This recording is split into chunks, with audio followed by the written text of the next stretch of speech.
Reka nongere ngusuzane ariko nguha n'ikaze wowe mukunzi wacu udahwema kudukurikira umunsi ku munsi. Reka nkubwire ngo uri uw'agaciro gakomeye wamaze gukanda subscribe. Nibutse nawe utari wayikora kuyikora aka kanya kugira ngo buri gihe cyose dusenga inkuru cyangwa se ikiganiro ujye ubasha kukibona gatanu kuri gatanu, bityo tubashe kubana mu makuru ndetse n'ibiganiro tugenda tunyuza hano kuri Ukuri News TV. Nanone rero nyemerera untize umwanya we mutoya tubashe kuramburira hamwe izi breaking news, dore ko hari amakuru aba arimo gucyaracara, ya makuru aba yagizwe ibanga, ya makuru utapfa gusanga ahandi aho ariho hose usibye kuri uyu muyoboro mugari wa YouTube Ukuri News TV. Nanone twihuse cyane tudatinze, reka turebere hamwe zimwe mu ngingo z'ingenzi tugiye kuba twakibandaho. Turaza kuba twakerekeza hariya ku butaka bwa Repubulika Iharanira Demokarasi ya Kongo, aho umwuka ukomeje kugenda uba mubi bikabije nyuma y'imirwano yagiye ihuza impande zihanganye, haba ku ruhande rwa M23 ndetse n'uruhande rw'igisirikare cya leta FARDC. Turaza kuba twasesengura akantu ku kandi ku bagabo bagera kuri batandatu bahamijwe ibyaha bya jenoside yakorewe abatutsi hano mu gihugu cy'u Rwanda, barimo uyu Zigira Nyirazo, barimo guteganywa kuba basesekara ku butaka bwa demokarasi ya Kongo, hariya aho byakomeje guteza impaka hagati ya leta y'igihugu cy'u Rwanda ndetse n'igihugu cya Kongo. Kugeza ubu ngubu harabarurwa abasirikari bagera kuri batandatu babashe kuba bafatwa muri Nigeri mu gitero cyagabwe rero ku wa gatandatu. Aba basirikari bakaba barigambwe n'umutwe wa Al-Shabaab ko ari wo waba wawubohereje hariya ku butaka bwa Nigeri. Kugeza ubu ngubu turaza kuba twakerekeza hariya mu gihugu cya Uganda. Umwuka mubi wongeye kugaragara hagati y'umugaba mukuru w'ingabo z'igihugu cya Uganda UPDF, ari we Generali Kainerugaba, ndetse na papa we umubyara anari we uyobora kiriya gihugu cya Uganda, Yoweri Kaguta Museveni. Kugeza ubu ngubu umwuka wongeye gututumba, aho uyu muramu w'uyu nguyu Kainerugaba yabashe kuba yakandika amagambo akomeye ku rukuta rwe rwa X, anari nacyo cyatumye uyu nguyu Kainerugaba azamura umujinya, nawe amusubiza amagambo atari meza. Rero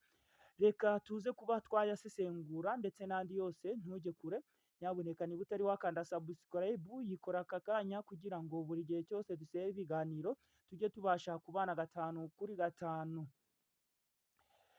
Ni umwuka mubi rero ukomeje kugenda ugaragara hariya ku butaka bw'igihugu cya Kongo, aho imirwano ihuza impande zihanganye, haba ku ruhande rwa M23 ndetse n'ingabo z'igisirikare cya leta ya Kongo, aho bimaze iminsi birimo gushyamirana. Imirwano rero ikaba iri gukomeza mu duce tugiye dutandukanye dukikije umujyi wa Goma,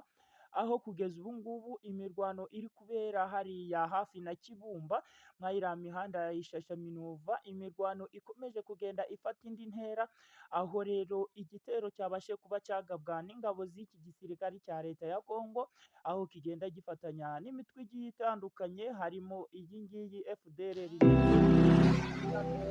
Mai Mai Nyatura ndetse n'indi mitwe igiye itandukanye. Aho rero iki gitero cyabashije kuba cyakomerekeramo abasirikari bagiye batandukanye, haba ku ruhande rw'i Burundi ndetse n'abandi basirikari b'ibindi bihugu bigiye bitandukanye. Amakuru dukesha rero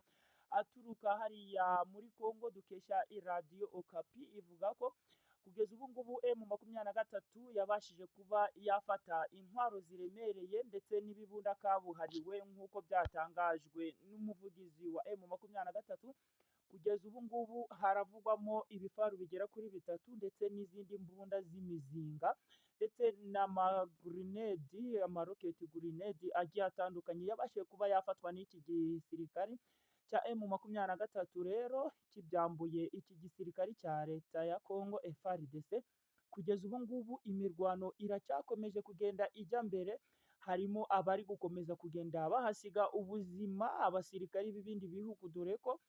iki gisirikare cya leta ya Kongo kigenda gifashwa n'ibindi bihugu bigiye bitandukanye, harimo iyi mitwe ndetse n'abacancuro b'abazungu ndetse n'ibihugu byo mu burengerazuba. Hafi ya byose bikaba bigenda bifatanya n'iki gisirikare cya leta ya Kongo, harimo n'abasirikari bakomeye cyane ba Afurika y'Epfo ndetse n'ibindi bihugu bigenda biyitera inkunga, ariko ukagenda usanga ku mirwano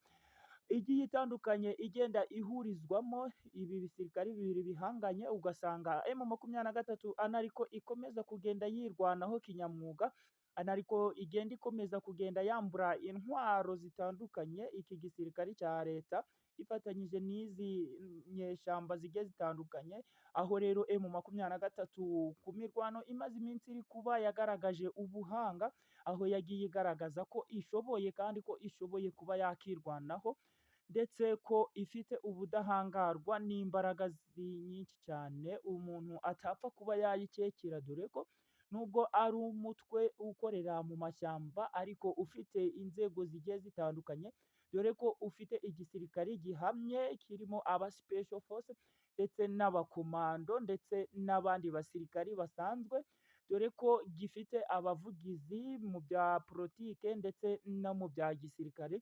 kikaba gifite rero abandi bayobozi bagiye batandukanye harimo nk'aba ngaba nk'uyu Lawrence Kanyuka ndetse n'abandi bayobozi bagiye batandukanye nk'uyu nguyu Uwiringoma ndetse n'abandi bayobozi benshi bagiye batandukanye, babashe kuba bagaragara ahantu henshi ndetse bakabasha kuba bakigaragaza ku rugamba. Kugeza ubu rero iki gisirikari cya leta ya Kongo kirimo kwitabaza cyane ibindi bisirikari bitandukanye, aho kirimo kuvuga ko kigomba kuba cyashora amafaranga menshi cyane mu bijyanye n'intwaro, dore ko tumaze iminsi turi kumva intwaro igisirikare cya leta ya Kongo cyagiye gikomeza kugenda kibikaho. Kugeza ubu rero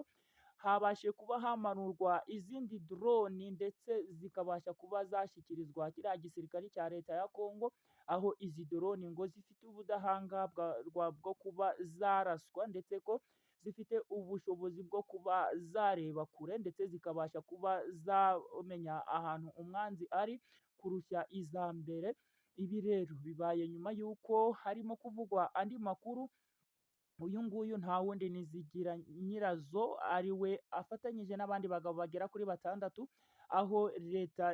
ya Kongo yagaragaje ko igomba kuba yabazana hariya kwa buriya butaka bwa demokarasi ya Kongo, ndetse ikabasha kuba yabatuza hariya mu burasirazuba bwa Repubulika Iharanira Demokarasi ya Kongo. Ibintu rero byaje gukomeza kugenda bikurura umwuka mubi hagati ya leta y'u Rwanda ndetse na leta y'igihugu cya Kongo, aho abangaba bagiye bahamwa n'ibyaha bigiye bitandukanye byabakoze muri jenoside, aho rero aba bagabo bagera kuri batandatu babashije kuba barangiza igihano cyabo, ari nako urukiko rwashyiriweho u Rwanda RMCT rwamaze kuba rwahereza umugisha icyemezo rero cyo kuba leta y'igihugu cya Kongo yasabye aba bagabo Niger kuba bakoherezwa ku butaka bwa Repubulika Iharanira Demokarasi ya Kongo kugira ngo babashe kuba bafashwa mu buryo bugiye butandukanye, ibintu u Rwanda rubona ko cyaba ari ikibazo gikomeye ndetse ko ari ukuba rwagaragaza ko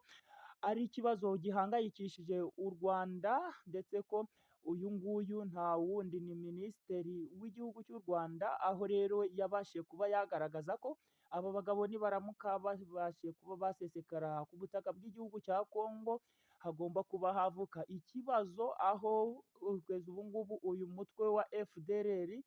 wigamba ko ugomba kuba watera u Rwanda. Uyu mutwe rero wiganjemo abajenosideri bagiye batandukanye, aho uyu mutwe byagiye bivugwa ko aba bagabo babasha kuba bagera hano ku butaka bw'igihugu cya Kongo ndetse bakagenda bawuhereza ubufasha bugiye butandukanye ndetse n'imyitozo n'amasomo, kugenda bacengeza mu bakongomani ndetse na bamwe muri bagize iyi mitwe kwanga u Rwanda ndetse no gukomeza kugenda bavuga ko u Rwanda ari umwanzi, akaba aricyo kibazo nyamukuru cyabashije kuba cyatuma leta y'igihugu cy'u Rwanda ibifata nabi ko aba bagabo batagakwiriye kuba baza hano ku butaka bw'igihugu cya Kongo. Ni mu gihe kandi igihugu cya Kongo gikomeza kugenda gishinja u Rwanda kuba rwaba ari rwo rwihishe inyuma y'ikibazo cya M23 ndetse akaba ari rwo rugenda ruyihereza inkunga zigiye zitandukanye, dore ko itahwemye kugenda ishinja igihugu cy'u Rwanda leta ya Kongo ko ari cyo kigomeza kugenda cyohereza abasirikari muri uyu mutwe wa M23 ndetse ko ari bo bakomeza kugenda bacengera hariya muri leta ya Kongo ndetse ko ari bo bakomeza kugenda bagaragara ku rugamba, ibintu u Rwanda rutahwemye kugenda ruhakana.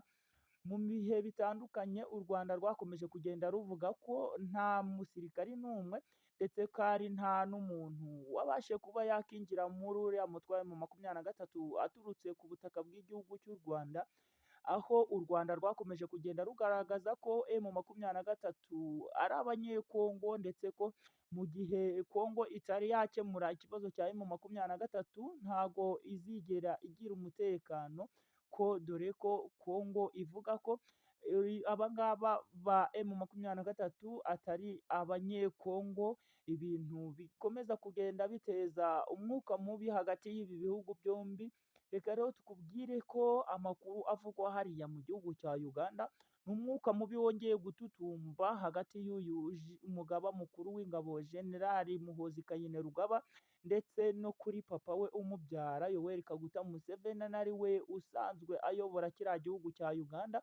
aho rero uyu muramu w'uyu Muhoozi yabashe kuba yakandika amagambo akomeye ku rukuta rwe rwa X, aho yaje kuvuga ko ndetse uyu Muhoozi yahawe intebe yo kwicaraho ndetse akayihagararaho, ko ibi ngibi bitagakwiye muri guverinoma ya se, yakabaye yitonda dore ko ibi ngibi byaje guhita birakaza Generali Muhoozi, agahita ajya ku rukuta rwe nawe akandika akavuga ko we akora ibimureba kandi akora ibifitiye inyungu abanyayuganda, atakora ibyo muramu we amubwiye ndetse ko nta n'igihe azigera akora ibyo amubwiye mu buryo bunyuranye, dore ko uyu Generali Muhoozi yakunze kumvikana cyane atumvikana n'uyu muramu we ndetse akunda kumvikana cyane mu majwi avuga ko politike ya se yaba iri gusaza, atakomeza kugendera mu mujyo wa se ndetse ko hari n'abantu yakabaye we ku bwe afunga, ariko uyu se agakomeza kugenda abatsimbararaho, agakomeza kugenda avuga ko uyu nguyu papa we umubyara hari abantu benshi b'abayobozi bari no mu nteko, se akomeza kugenda akingira ikibaba ibintu bitagakwiye kuba byagaragara hariya ku butaka bw'igihugu cya Uganda.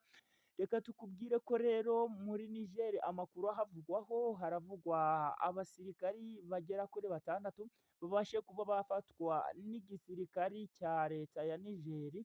Aya makuru ndetse n'andi yose turaza kuyarambura mu makuru araza gukurikira. Wowe icyo usabwa ni ukujya udukurikirana 5 kuri 5 ukamenyera amakuru ku gihe, ukamenya amakuru yagezweho